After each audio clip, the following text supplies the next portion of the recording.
काय म्हणे काय चालू आहे, खूप दिवस झालं तुमचा पताच नाही म्हणे, अचानक भेट झाली म्हणे आपली इथं. ते म्हणे काय नाही म्हणे देवा, आमची शर्यत लागलेली आहे आणि शर्यत अशी आहे की जो कोणी पृथ्वी प्रदक्षिणा करून पहिला येईल तर त्याचा विवाह लवकर होणार. नारद म्हणले शर्यत कोणाबरोबर लागलेली आहे? तर म्हणले गणेशा बरोबर, गणपती बाप्पा बरोबर. नारद म्हणले काय? नारद म्हणले तुम्ही काय येडे आहेत का काय म्हणे? अहो म्हणे तिकडे त्या गणपतीचं लग्न बी झालं आणि एक सोडून त्याला 2-2 बायका आहेत. कार्तिकेय म्हणले काय? ते म्हणे हो, तुम्ही बसले म्हणे इकडे पृथ्वी प्रदक्षिणा मारून, तिकडे त्यांना नंबर बी लावला. आणि नुसतं एवढंच नाही म्हणे, त्याला 2 मुलंही झाली. लाभ आणि क्षेम हे गणपती बाप्पाच्या मुलांची नाव. एक मुलगी झाली, तिचं नाव संतोषी. सगळा त्यांचा परिवार पूर्ण झालाय म्हणे आणि तुम्ही बसली इकडच प्रदक्षिणा मारी.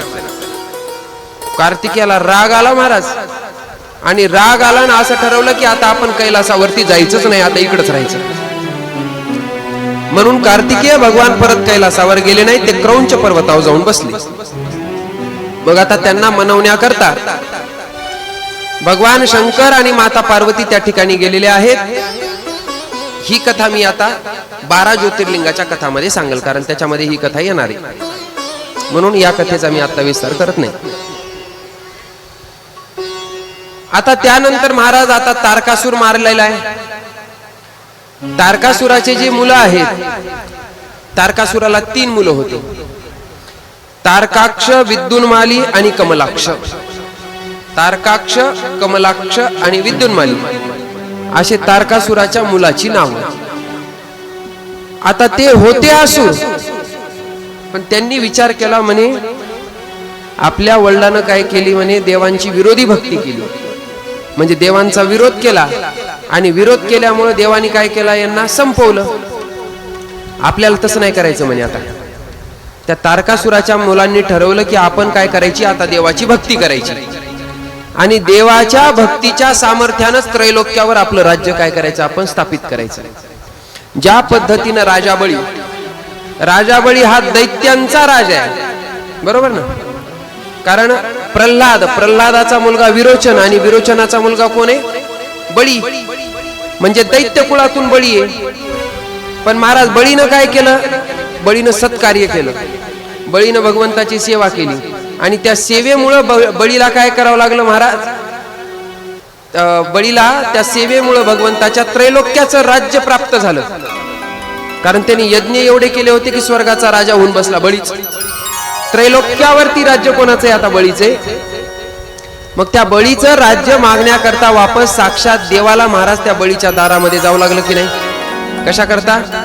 भिक्षा मागण्याकरता. तेरे द्वार खड़ा भगवान, भगत भर दे रे झोली. आता हे भागवताचा प्रसंग आहे, सर्वांना ज्ञात आहे. बळीनं काय केलं म्हणे, तर बळीनं देवाची भक्ती केली. त्या पद्धतीनं आपल्याला देखील काय करायचं म्हणे, आता देवाची भक्ती करायची म्हणे, देवाचा विरोध करायचा नाही. म्हणून या तारकासुराच्या 3ही मुलांनी काय केलं महाराज? ब्रह्मदेवाची तपश्चर्या केली. ब्रह्मदेवाची तपश्चर्या केली, ब्रह्मदेव प्रसन्न झाले. ब्रह्मदेव म्हणले वरदान मागा म्हणे. काय मागायचं? तारकासुराच्या 3ही मुलांनी सांगितलं म्हणे आम्हाला अमर करा. आता कोणी बी यायचं, तपश्चर्या करायचं आणि अमरत्वच मागायचं. ब्रह्मदेव म्हणले हे बघा म्हणे, अमर तर मी स्वतःही नाही, म्हणून मी तुम्हाला काही अमर करू शकत नाही, दुसरं काहीतरी वरदान मागा.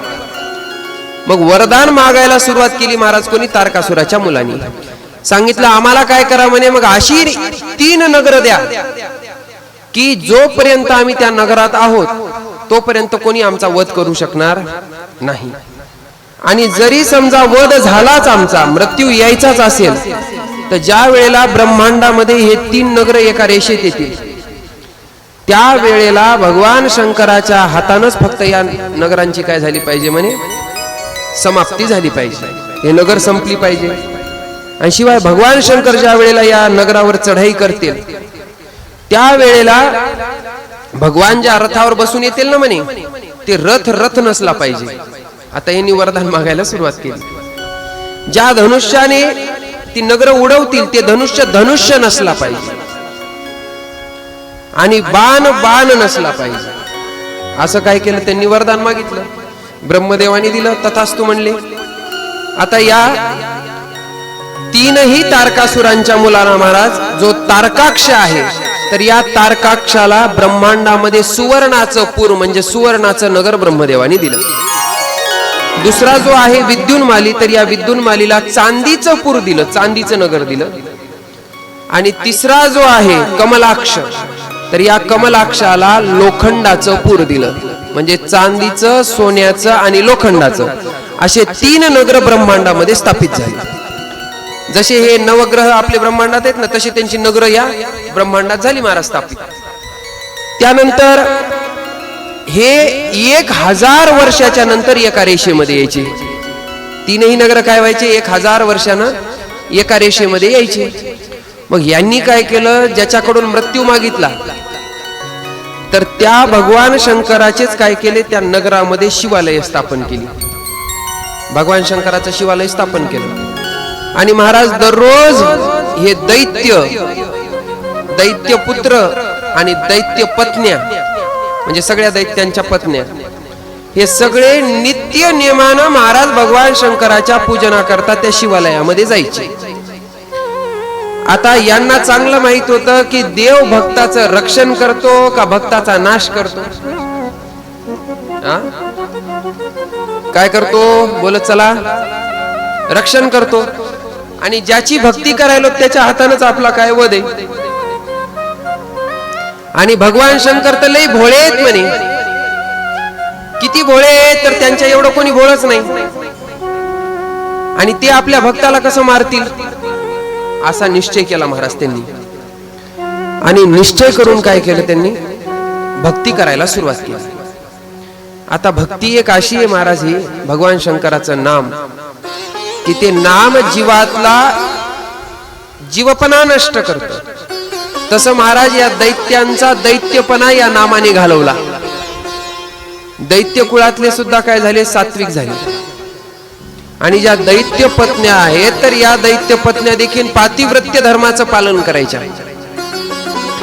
आणि पातिव्रत्य धर्माचं पालन करत असल्यामुळं या दैत्यांचं आयुष्य काय व्हायचं, वाढायचं. पत्नीच्या हातात असतं पहा. यांनी पातिव्रत्य धर्माचं पालन करायचं, पुण्य करायचं, अहर्निशी भगवान शंकराचं नाम जपायचं. मग एवढं सारं सत्कार्य ज्या नगरामध्ये असतं, त्या नगराचा भगवान नाश करू शकतात का, नाही. असं पुण्य वाढलं, असं पुण्य वाढलं महाराज, की पुण्याच्या बळानं या 3ही तारकासुराच्या मुलांनी सगळ्या त्रैलोक्यावर आपलं आधिपत्य स्थापित केलं. कशाच्या बळावर, पुण्याच्या बळावर. आता देव पुण्याच्या बळावर भक्ताला मारू शकत नाही, बरोबर. मग आता काय करावं बाबा, इंद्र हा स्वर्गहीन झाला, इंद्राचा स्वर्ग गेला. आता इंद्राचा स्वर्ग गेल्याच्या नंतर इंद्र परत कुठे गेला, भगवान विष्णूकडे. आणि म्हणायला लागला की देवा, तुम्ही ज्या वेळेला या त्रैलोक्याची स्थापना केली, तर त्यावेळेला तुम्ही काय केलेलं आहे म्हणे, की स्वर्ग हे देवादिकांकरता राहण्याचं ठिकाण बनवलं, दैत्यांना पाताळ लोक दिला म्हणे तुम्ही राहायला, आणि मनुष्याला हे मृत्यू लोक दिला. मग म्हणे या दैत्यांनी स्वर्गावर आक्रमण का करायचं. आता मला सांगा, दुसऱ्याच्या घरावर कब्जा करणं चांगली गोष्ट आहे का, नाही. भलेही पुण्यवान असू द्या, पण दुसऱ्याच्या जागेवर कब्जा करणं, दुसऱ्याची धुर्य करणं हे बरं आहे का, सांगा बरं. नाही ना. कारण जसे कर्म करतो ना आपण, त्या पद्धतीने आपल्याला काय करावं लागतं, फळ भोगावं लागतं. जेवढं आपल्या पदरचं आहे. इकडे बघा, तुम्हाला सांगतो, संतांचं, भावकीचं आणि गावकीचं कधीही खायचं नाही. कारण साधू संताचं खाल्लं, हा त्यांनी प्रसाद म्हणून दिलं, ते खाणं वेगळं, पण त्याच्या महागारीच खाणं महादोष. भावकीचंही खाऊ नये, ज्याच्या हिश्श्याला जेवढं आलं तेवढं देऊन टाकत जाऊ. आणि गावातलं सुद्धा खाऊ नाही, कारण या गोष्टी आपल्याला इथंच फेडाव्या लागत असतात, बरोबर ना? तसं महाराज यांनी काय केलं, यांनी धर्मानुसार आचरण करायला सुरुवात केलं. दैत्यांनी पुण्य झालं, इंद्र गेला, आता पुन्हा स्वर्गहीन झाला, गेला देवाकडे. देवा म्हणे मला काय माहित नाही, माझं माझं नगर, माझं माझं राहायचं घर मला द्या म्हणे. जसं की आपण जर समजा आपल्याच्यानं न्याय निवाडा होईल तर आपण काय करतो, कोर्टात जातो, बरोबर ना? तिथं काय जे न्याय निवाडा होईल ते न्याय निवाडा आपल्याला स्वीकार असतं. तसं इंद्र गेला आणि इंद्राने सांगितलं आमच्या सोबत न्याय करा. आता न्याय करणं लय अवघड होतं महाराज, कारण जोपर्यंत आता तारकासुराचे मुलं मारल्या जाणार नव्हते, त्रिपुरारी हे त्रिपुरासुर आहेत, 3 असुरांना एकत्र काय म्हणतात, त्रिपुरासुर. तर हे त्रिपुरासुर जोपर्यंत मारले जाणार नाही तोपर्यंत इंद्राचं राज्य रिकामं होणार नाही. कारण सध्या राज्य कोणाचं आहे तिथं, त्रिपुरासुरांचं. मग या त्रिपुरासुरांना जर राज्य सोडा म्हणलं तर ते सोडणार बी नाही, आणि देव म्हणला मला त्यांना मारायला बी जमणार नाही, कारण ती माझे भक्त आहेत. वरदान काय, शिवाच्या हाताने मृत्यू. आता तर सगळ्या गोष्टी अवघडात आहेत म्हणे. काय करावं काय करावं काय करावं काही सुचना. महाराज भगवान विष्णूला एक युक्ती सुचली. भगवान विष्णू म्हणले देवा, जर त्या नगरामध्ये अधर्म वाढवला तर, त्या 3ही असुरांच्या नगरामध्ये, कारण त्यांच्या पत्न्या पातिव्रत्य धर्माचं पालन करायलात म्हणून या दैत्यांना हार नाही, हे जिंकाय लागलेत. मग असं करू म्हणे आपण, काय करू, त्यांच्या नगरामध्ये अधर्म वाढवू, आणि अधर्म वाढला की ते नष्ट करण्याचा अधिकार तुम्हाला आहे. देव म्हणला पागल आहेत का काय म्हणे, रोज पूजा पाठ करणाऱ्या बायका अधर्म कसा करतील? भगवान विष्णू म्हणले ते माझ्यावर सोडा म्हणले, बाकीच काम मी करतो म्हणले, मला काय करायचं ते. भगवान विष्णूने एक अवतार धारण केला महाराज. पांढरे शुभ्र कपडे घातले, हातात एक झाडू घेतला, तोंडाला पट्टी बांधली, आणि 7-8-10 शिष्य सोबत घेतले तसेच, आणि सगळे शिष्य सोबत घेऊन कुठे गेले, त्या त्रिपुरांच्या नगरांमध्ये. मग एका नगरात जाऊन, आता साधू आलं म्हणलं की माणूस काय करतं, त्याला पाया पडतं, दक्षिणा देतं. मग यांनी तिथं त्या शिवालयात वास्तव्य करायला सुरुवात केली. कोणी, भगवान विष्णूनी. आणि आता महाराज म्हणल्याच्या नंतर महाराजाचं काम काय असतं, काय असतं कोण सांगा? कथा, कीर्तन, भजन या गोष्टी महाराज करत असतात, आपणही करतात आणि लोकांनाही शिकवतात, बरोबर ना? तसं यांनी देखील काय केलं, तिथं भजन करायचं, पण भजन करत करत यांनी काय केला, नास्तिकतेचा प्रचार प्रसार करायला चालू केला. कशाचा? नास्तिकतेचा. म्हणजे धर्माच्या आड यांनी काय चालू केला, नास्तिकतेचा प्रचार. म्हणजे वेदाच्या विरुद्ध आचरण करायला लावलं. सगळ्याला सांगितलं म्हणे जन्म एकदाच भेटते, खाऊन पिऊन घ्या, जेवढं मनाला वाटतं तेवढं, तसं कपडे लिहा, सगळं करा. काय पडलंय म्हणे भजन करून करून, भजन करून करून. ज्याचं भजन करायला ते तरी तुम्हाला दिसते का म्हणे डोळ्यानं? कोण म्हणायले? भगवान विष्णू. आणि असं म्हणल्याच्या नंतर, कारण 6 शास्त्रकार आहेत, 6 आस्तिक शास्त्रकार आहेत आणि 6 नास्तिक. नास्तिक शास्त्रकार म्हणजे काय, ज्याला वेदाचं वचन मान्य नाही, वेद वचन मान्य नाही, ते वेदाच्या विरुद्ध चालतं. त्या नास्तिक शास्त्रकारामध्ये 6 शास्त्रकार येतात. त्याच्यामध्ये पहिले हे चार्वाक, दुसरे हे जैन, तिसरे हे बौद्ध, आणि त्यांची शिष्य 3, असे 6 शास्त्रकार हे नास्तिक आहेत. म्हणजे त्यांना वेद वचन मान्य नाही. आणि आस्तिक 6 शास्त्रकार आहेत. त्याच्यामध्ये योग शास्त्र, न्यायशास्त्र, वैशेषिक शास्त्र, सांख्यशास्त्र, पूर्वमीमांसा आणि उत्तर मीमांसा, हे 6 शास्त्र आस्तिक आहेत. यांचे शास्त्रकार देखील एक जण आहे. तसं महाराज पहिले जे तीर्थंकार आहेत, जैन तीर्थंकार, तर हे भगवान विष्णू. आणि यांनीच काय केलं, आता या त्रिपुरासुरांना मारण्याकरता आता चुकीचा प्रचार प्रसार चालू केला. जावाई सकोन यायला आवरा जरास. तुमचं जर नाही ऐकलं, सकोन याय ना तर अवघड आहे की बरं. प्रेम से बोलो हर हर. नाही उठवू नका, त्याला बसवा, तिथंच बसू द्या. फक्त आपापसात बोलू नका.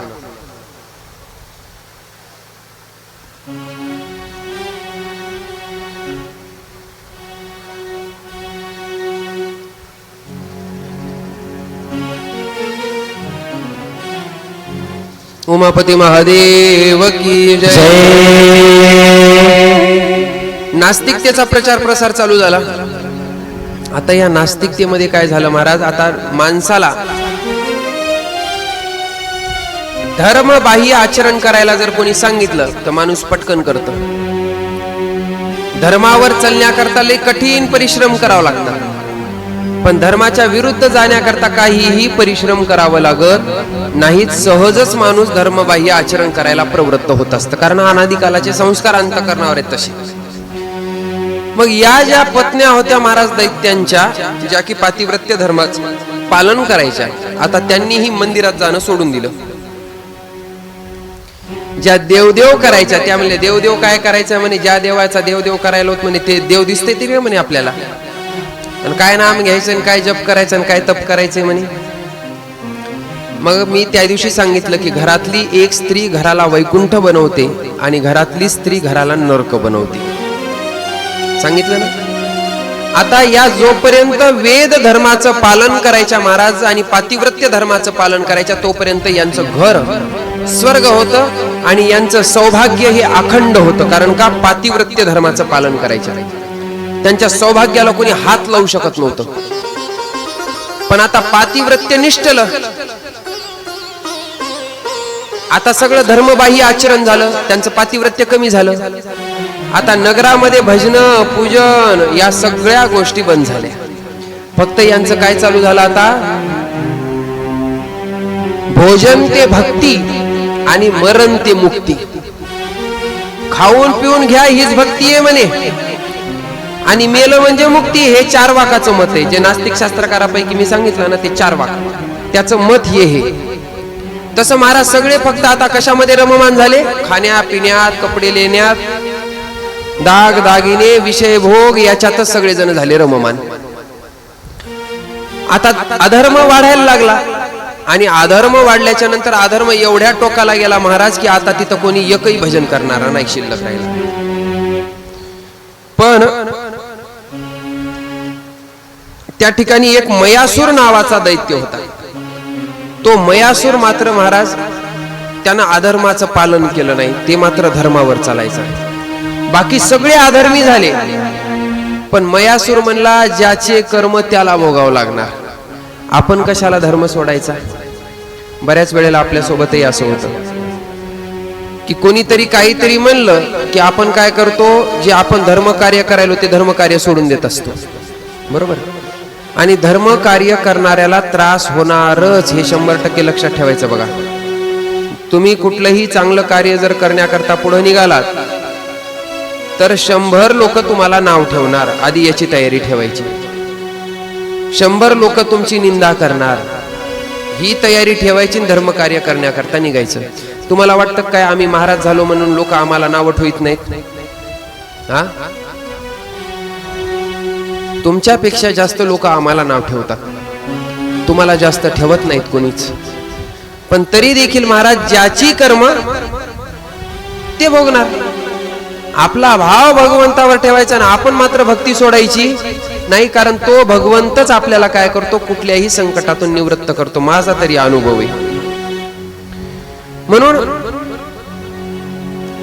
हे मयासूर म्हणला हे अधर्माचं आचरण करायलेत म्हणे, आपल्याला काय करायचं, जाऊ द्या म्हणे. जैसा कर्म करेगा वैसा फल देगा भगवान. जगी जीवनाचे सार घ्यावे जाणून सत्वर, जैसे ज्याचे कर्म तैसे फल देतो हे ईश्वर. म्हणून दुसऱ्यांकरता आपण स्वतःला बदलायचं नाही. हा, वाईट आचरण जर आपल्यामध्ये असतील तर आपण बदललं पाहिजे, पण आपल्यामध्ये चांगला गुण आहे. जर आपण काहीतरी चांगलं कार्य करत असतो आणि ते चांगलं कार्य लोक बोलायलेत म्हणून सोडायचं नाही, आपण आपलं करत राहायचं आणि त्या कर्माचं फल आपल्याला, चांगल्या कर्माचं चांगलं, वाईट कर्माचं वाईटच भेटणार आहे, बरोबर ना. म्हणून आपण कोणाला दोषही द्यायचा नाही आणि कोणाची स्तुतीही करायची नाही. का नाही करायची महाराज? तर निंदा स्तुती या दोनही गोष्टी माणसाच्या करू नये, त्या कोणाच्या करावं? फक्त भगवंताच्या. कारण साधू संतांनी तेच केलं. तसं हा मयासूर म्हणला, ज्याला जसं वागायचं वागू द्या म्हणे, आपण आपलं धर्मात वागलं पाहिजे. मग अधर्म एवढा झाला की महाराज बऱ्याच वर्षानंतर आता ते 3 नगरं एका रेषेत आली. आणि रेषेत आल्याच्या नंतर मग आता वरदान होतं असं की भगवान शंकराच्या हातानं आता भगवान शंकर त्याला उद्ध्वस्त करू शकतात. कारण का, नगरामध्ये धर्म कार्य करणारा कोणी शिल्लकच राहिला नाही. आता हे गावोगावी हे सप्ते, त्याच्यानंतर कीर्तन भजन या सगळ्या गोष्टी होत असतात. म्हणून कसं तरी जग टिकू नये. आणि या गोष्टी ज्या वेळेला बंद होतील ना, तर त्यावेळेला तोच परमात्मा या जगाचा अंत करणार, तो म्हणजे कलकी अवतार धारण करून. बरोबर ना? श्रीमद भागवतात कथा आलेली. श्रीमद भागवताचीच कथा आहे की पृथ्वी माता काय करते, जसं जसं अधर्म वाढत चालल तसं तसं आपली प्रजनन शक्ती कमी करते. अकाल मृत्यू या सर्व गोष्टी आपल्याला ज्या पाहायला भेटायल्यात महाराज, या कशामुळे? अधर्म. जगाची लोकसंख्या देवाला कमीच करायची, आता त्याला फक्त कारण पाहिजेत. आणि मलुक पीठाधीश्वर श्री राजेंद्र दासजी महाराज महान तपस्वी आहेत बरं. त्यांची वचन आहे की 2030 पर्यंत, कितीपर्यंत? 2030 पर्यंत बरीचशी लोकसंख्या कमी होणार आहे. त्यांनी सांगितलं होतं, याच्या अगोदर भविष्यवाणी केली की युद्धही होईल. युद्ध चालू झालं. बरोबर. कोरोनाची भविष्यवाणी त्यांनी केलेली होती. फक्त म्हणे आता त्याच्यातून वाचतील कोण? तर म्हणे जे भक्त आणि फक्त भगवंताचा सहारा घेतील ना म्हणे, तेवढेच लोक वाचतील त्याच्यातून. ही त्यांची भविष्यवाणी आहे बरं. आणि संतांची भविष्यवाणी कधीही खोटी होत नाही. ते नेहमी नेहमी आणखी सुद्धा प्रवचनात सांगतात की बाबा भगवंताचं नाम घ्या जर तुम्हाला जगायचं असेल तर. कारण इथून पुढं काय काय परिस्थिती येतील 2030 पर्यंत.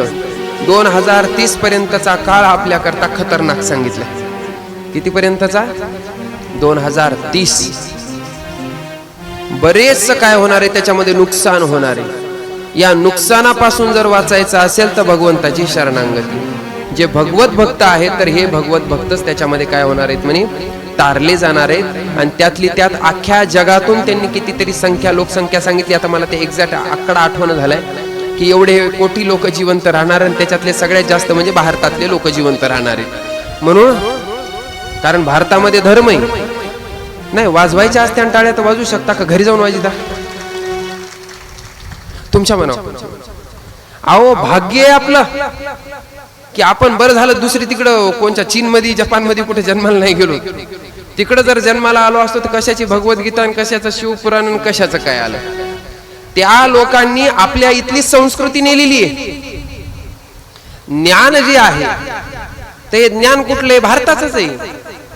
कारण इंग्रज ज्या वेळेला आलते महाराज, नुसतं ते सोनं नेलं नाही त्यांनी, सोन्याबरोबर महाधन घेऊन गेले. ते म्हणजे काय? परमार्थ हे महाधन. साधू संतांचे विचार, आपले साधू संत काय कमी विद्वान होते का? काय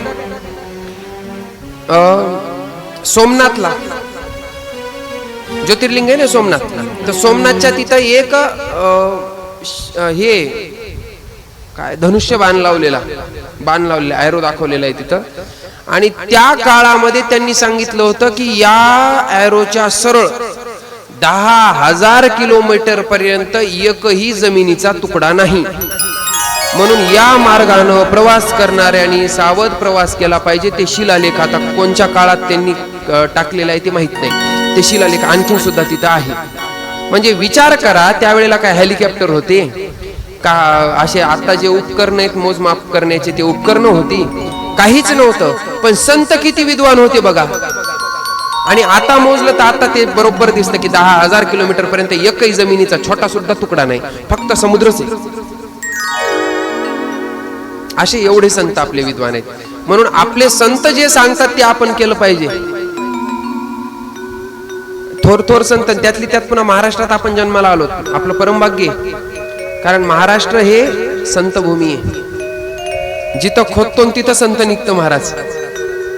बरोबर आहे की नाही? आपलं परमभाग्य हे, आपण पुण्यवान आहेत. पण कसं असतं, ज्याला जी गोष्ट प्राप्त असते ना त्या गोष्टीची किंमत नसते. बरोबर आहे ना? जी गोष्ट आपल्याला प्राप्त आहे, आता संत आपल्याला प्राप्त आहेत,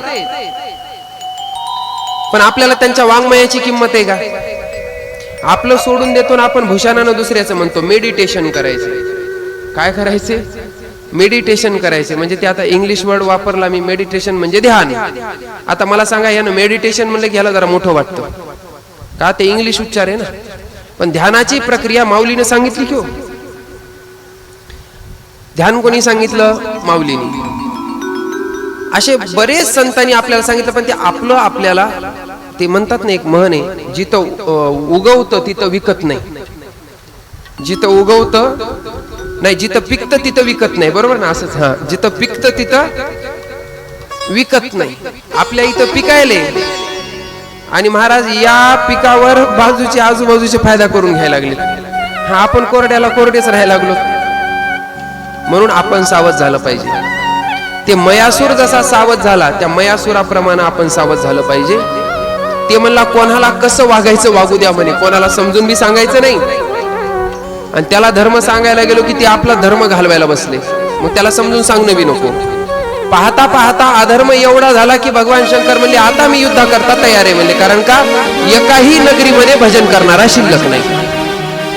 पण म्हणे देवा त्याचं दुसरं वरदान असं आहे की ज्या रथावर तुम्ही बसून जाल ते रथ नसला पाहिजे. देव म्हणले आता असा रथ कुठून आणा म्हणे. आता विश्वकर्माला बोलवलं. विश्वकर्माला सांगितलं रथ तयार करायचा आहे, पण रथ नसला पाहिजे. विश्वकर्माने बरं ठीक आहे, सुमेरू पर्वताचा साठा तयार केला. चंद्र आणि सूर्य चाकाच्या रूपाने त्या रथाला लावली.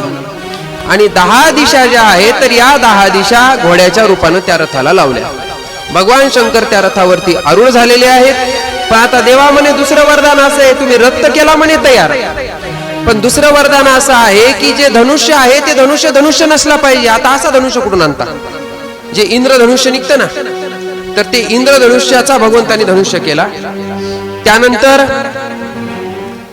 वासुकी सर्प जो आहे त्याचा बाण तयार केला. आणि भगवान आता त्या रथावरती चढलेले आहेत आणि त्रिपुरांकडे भगवंताचं प्रस्थान झालेलं आहे. ते त्रिपुर म्हणजे तीनही पूर एका रेषेमध्ये आले. आणि एका रेषेमध्ये आल्याच्या नंतर भगवान शंकराने एका बाणानेच काय केलं महाराज? या तीनही पुरांचा नाश करून टाकला. तीनही पुरामधले जे दैत्य आहेत, जे आदरमानं वागत आहेत, एक एकाला महाराज धरून भगवान शंकराने काय केलं? ठार केलेला आहे. फक्त सगळे मारल्या गेले, तीनही पुराचा नाश झाला.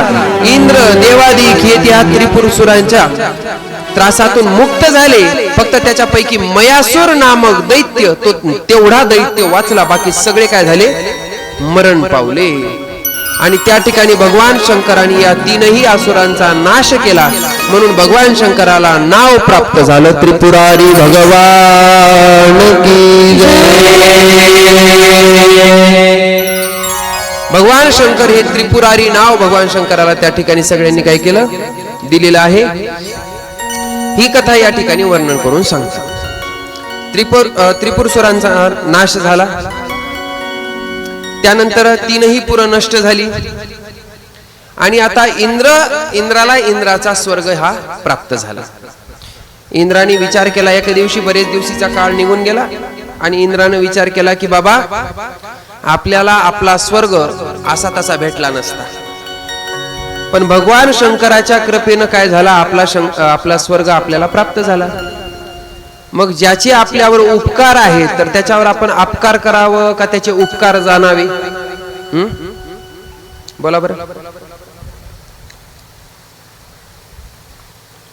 तुम्ही बोलतच नाहीत का बरं? आता समजा आपल्यावर कोणीतरी उपकार केले, मग आपण त्याच्यावर उपकार करावं का अपकार करावं? उपकार करावं का?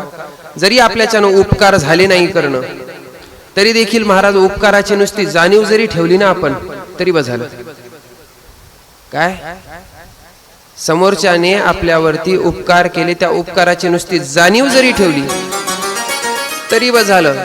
कारण कलियुग आहे महाराज. एक विंचू होता